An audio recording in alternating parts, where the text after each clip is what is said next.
नमस्कार विद्यार्थी मित्रों, श्री लक्ष्मीनारायण हाई स्कूल वड़ताल, कक्षा 9, विषय हिंदी।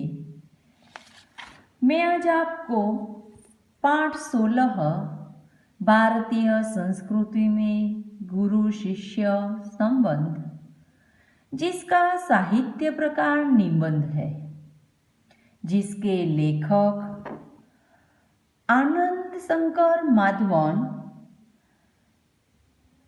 लेखक का जीवन परिचय।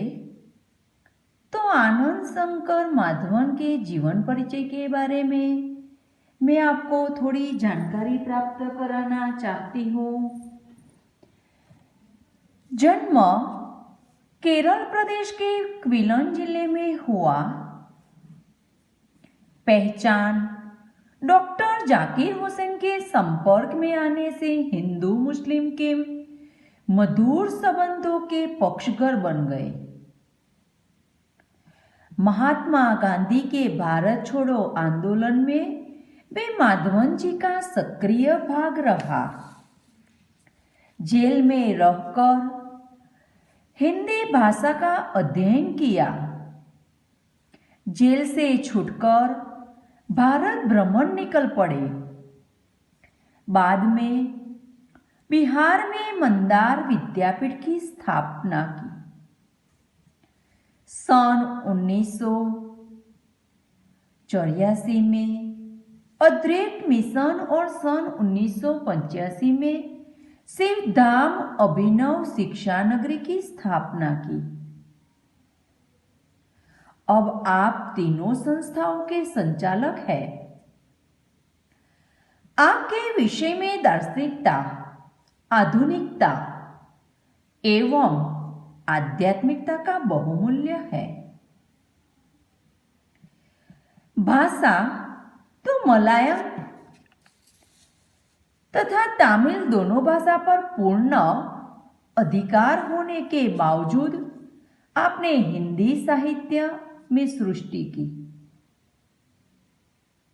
माधवन जी की प्रमुख रचनाएं तो बिखरे हीरे, अनल सलाका, हिंदी आंदोलन, आमंत्रित मेहमान, आरती, उषा, संजीवनी आदि।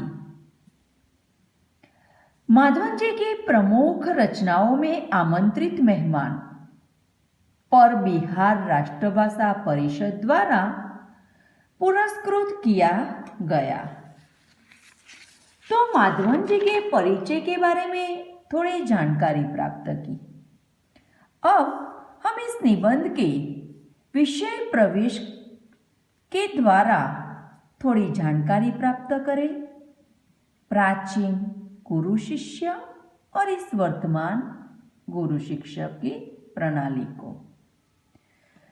तो माधवन जी ने प्राचीन गुरु शिष्य परंपरा की गरिमा को स्पष्ट करते हुए, यानी कि प्राचीन यानी कि पुराना जमाने में गुरु और शिष्य की परंपरा की गरिमा यानी कि महत्व को स्पष्ट करते हुए वर्तमान शिक्षा प्रणाली पर परोक्ष रूप से करारा व्यंग्य किया है।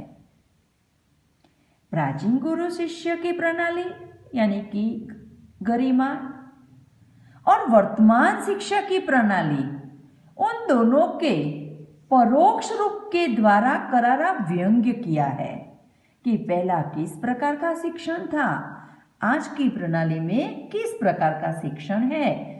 उन दोनों पर करारा व्यंग्य इस निबंध में किया गया है। तो हमारे समाज में व्यावसायिक संस्कृति का बोलबाला है, यानी कि प्रचलित कि समाज में व्यावसायिकता है और व्यावसायिकता के कारण हमारा वर्तमान और पुराना जमाने में दोनों में फर्क हो जाता है। अभी शिक्षण में भी ऐसा व्यावसायिक संस्कृति का बोलबाला बढ़ गया है। पहले प्राचीन समय में शिक्षण में या तो शिक्षा में ऐसा बोलबाला नहीं था, लेकिन इस कारण गुरु शिष्य संबंधों में परिवर्तन आया है। इसके कारण व्यावसायिक संस्कृति के कारण गुरु और शिष्य के संबंधों में भी परिवर्तन आ गया। पहले यानी कि प्राचीन समय में विद्यालय मंदिर के समान माने जाते थे।